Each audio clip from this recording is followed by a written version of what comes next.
골로새서 1장 6절 말씀 다 같이 한 목소리로 받들어 읽도록 하겠습니다. 이 복음이 이미 너희에게 이르매 너희가 듣고 참으로 하나님의 은혜를 깨달은 날부터 너희 중에서와 같이 또한 온 천하에서도 열매를 맺어 자라는도다. 아멘. 이 골로새서 1장 6절 말씀을 통해서 특별히 사도 바울은 이 소망의 근거가 되는 복음, 소망의 내용이죠. 그리고 또한 믿음과 사랑의 근거가 되는 그 복음이 무엇인지에 대해서 이야기를 하면서 온 천하에서도 열매를 맺어 자라는도다. 이게 골로새 교회 교인들이 깨달아 알아야 하는 것은 바로 그들이 가진 그 소망이 바로 온 천하에서도 열매를 맺어 자라가는 복음이다라는 것입니다. 그래서 우리가 어제 말씀을 통해서 이 보편적인 복음의 진리에 대해서 살펴보았습니다만, 그렇기 때문에 말 그대로 이 복음을 믿고 받아들이는 것은 특별한 일이 아니라 지극히 당연히 해야 될 일이고 지극히 당연한 일이다. 가끔 우리가 이 신앙생활을 할 때에 부시부시간에 마치 우리가 뭔가 복음의 은혜를 믿고 하는 일들을 마치 무슨 하나님께 선심 쓰는 것처럼, 내가 하나님의 은혜를 받는 게 아니라 내가 뭔가 하나님께 하는 것처럼 이런 식으로 생각할 때가 많습니다. 어떤 사람은 그래서 이 말씀을 통해서 골로새 교인들이 그런 것 때문에 교만하지 않도록 또 바울이 이런 얘기를 했다. 그런 이야기를 했는데, 그 교만이라는 게 어떤 거냐면, 내가 이렇게 힘든 가운데도 예수를 믿으니까 참 내가 얼마 하나님께 참 크게 헌신하는 것이냐, 뭐 이런 식의 생각을 하면 안 된다는 거죠. 그냥 내가 은혜를 받는 거예요. 그래서 교만하게 안주하지 않고 겸손하게 더 큰 소망을 가지고 주님 앞에 나아가야 될 것을 또한 함축적으로 또 권면하는 것이다. 그렇게 생각해 볼 수도 있습니다. 근데 여기서 우리가 또 이것을 통해서 우리가 가진 그 복음의 은혜가 어떤 것인지 좀 이 자부심을 가져야 돼요. 좋은 의미에서 이 자긍심을 가져야 됩니다. 사도 바울이 로마서에서도 내가 복음을 자랑한다. 복음을 자랑스러워한다. 사도 바울의 상황에서도 보면은 지금 사도 바울이 감옥에 갇혀 있잖아요. 다른 것 때문이 아니라 복음 때문에 감옥에 갇혀 있는데, 사도 바울은 그 복음에 대해서 이것은 온 천하 안에서 열매를 맺어 자라가는 바로 그런 복음이다. 복음을 자랑스럽게 생각하고 있어요. 그래서 이 골로새 교회 교인들도 어떻게 보면 이제 이때 당시에는 뭐 요즘도 뭐 한국에서도 기독교인들이 숫자가 뭐 많다라고 하지만 그래도 상대적으로 보면 작은 숫자예요. 퍼센테이지로 보면은 뭐 많이 잡아야 20%는. 그러니까 어쨌든 뭐 소수입니다. 골로새 교회 이때 당시에는 더더군다나 그렇죠. 그러다 보니까 자꾸 이렇게 예수 믿는 것 때문에 힘들고, 또 그때 당시 사회의 주류적인 사상이나 자기 지역에서의 그 사람들이 믿고 따르는 그런 사상이나 종교나 뭐 철학이나 이런 것과 비교해서 좀 뭔가 이렇게 좀 초라해 보이고, 그죠? 그렇게 그런 생각 가운데서 이 믿음과 소망이 흔들릴 수가 있는 거죠. 근데 여기서 사도 바울은 단순히 자랑스러워하는 것이 아니라 정말 큰 비전을 가지고 이야기를 하고 있어요. 말 그대로 온 천하, 온 세상. 그래서 복음이 온 세상 안에 존재한다라고 할 때 우리가 어제 말씀을 통해서 그것은 마치 이 물리적인 법칙이 온 세상 안에 존재하고 그것에 따라서 세상 그 힘에 따라서 그 법칙의 힘에 따라서 세상 모든 만물이 움직이는 것처럼 바로 복음도 그러하다는 거죠. 그래서 사도 바울은 지금 감옥에 복음 때문에 감옥에 갇혀 있지만 사도 바울은 그 가슴 속에 복음의 진리를 전하는 그 가슴 속에 바로 온 천하, 온 세상을 품고 있단 말이죠.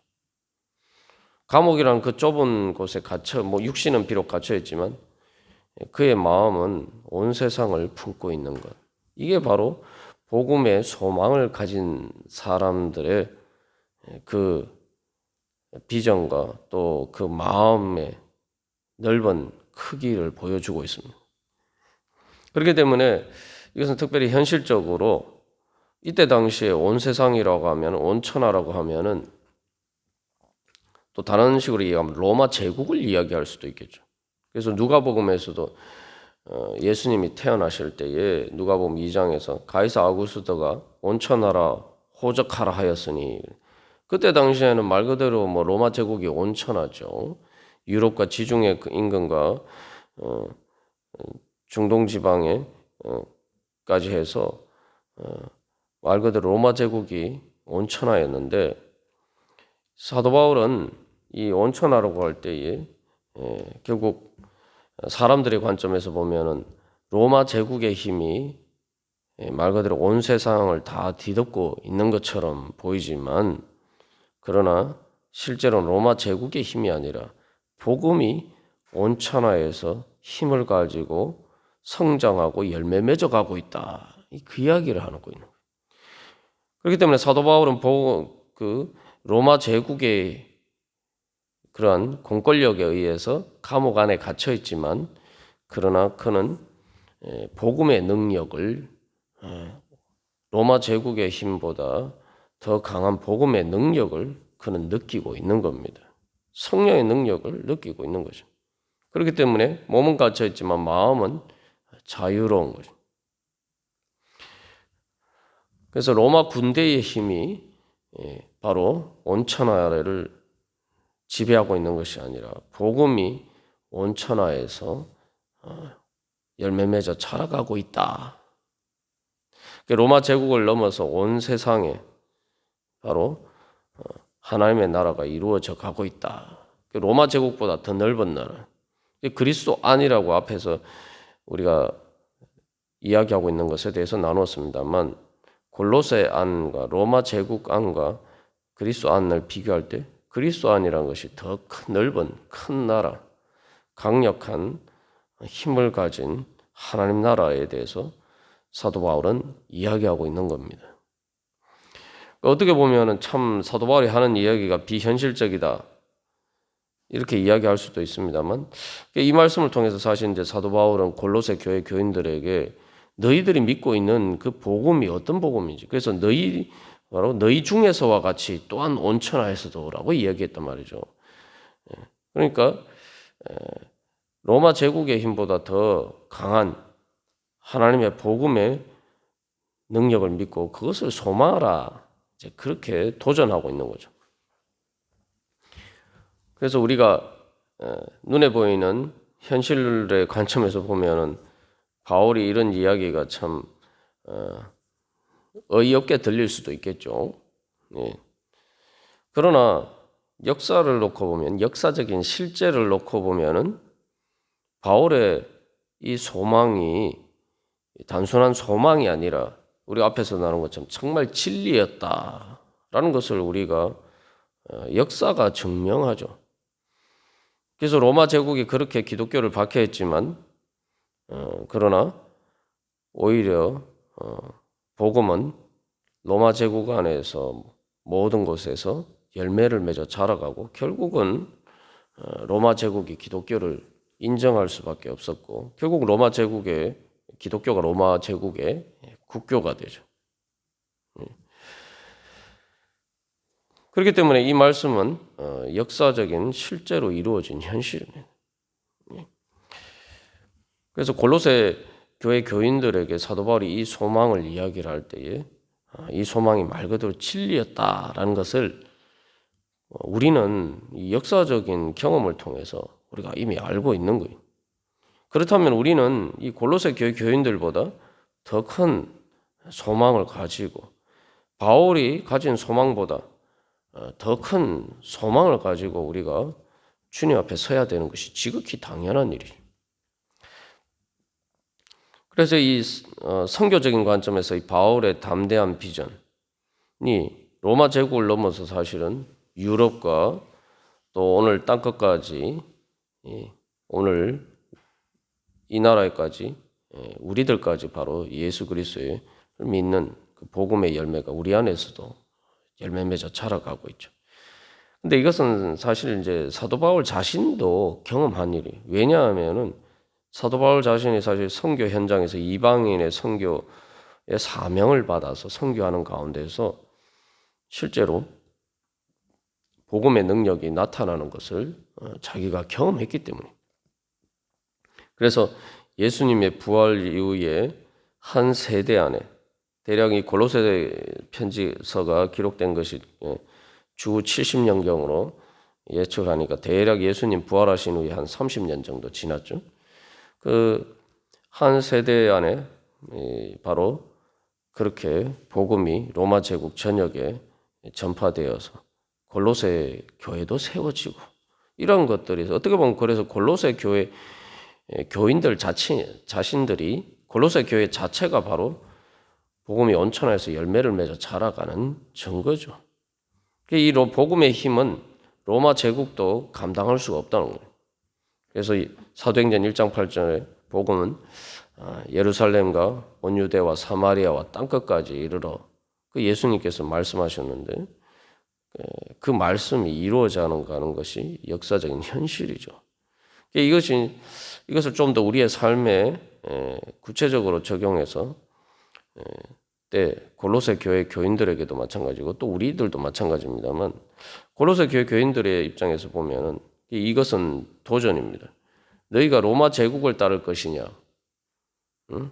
온천하라고 생각하는 로마 제국을 따를 것이냐, 아니면은 예수 그리스도를 따를 것이냐, 로마 제국 안에서 살아가기를 원하느냐, 로마 제국 안에서 로마 제국의 법에 따라서 살아갈 것이냐, 로마 제국 시민으로 살아갈 것이냐, 우리가 빌립보서에서 살펴본 것처럼, 아니면 예수 그리스도 안에서 예수 그리스도의 하나님 나라의 세계 시민으로 살아갈 것이냐, 진정한 세계 시민이 된다는 게 어떤 것인지. 그래서 로마 제국보다 더 큰 천하, 로마 제국보다 더 보편적인 바로 그 시대의 흐름을 놓치지 말라는 거예요.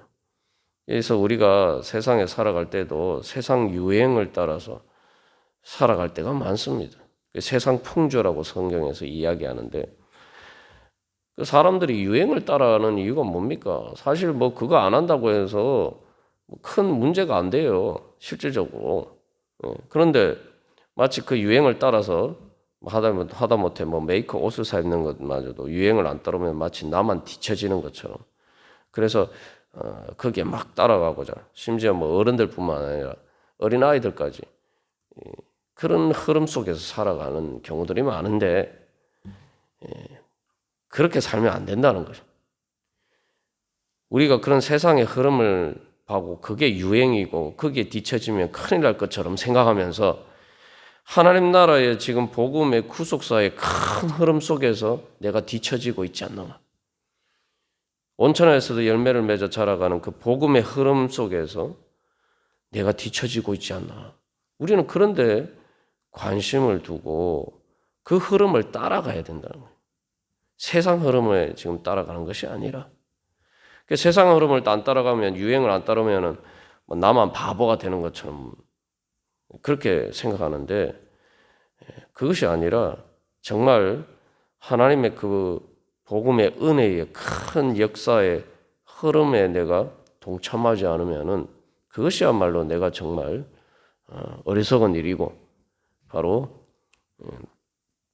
내가 그 하나님의 은혜에서 내 자신만 마치 그 성경에서 보면은 예수님이 여러 번 비유를 들어서 말씀하셨죠. 천국 잔치가 벌어지는데 다 거기에 초대받은 사람들 그 안에서 그 집안에서 하나님의 집안에서 천국 잔치에 참여하는데 나만 쫓겨나서 바깥 어두운 데서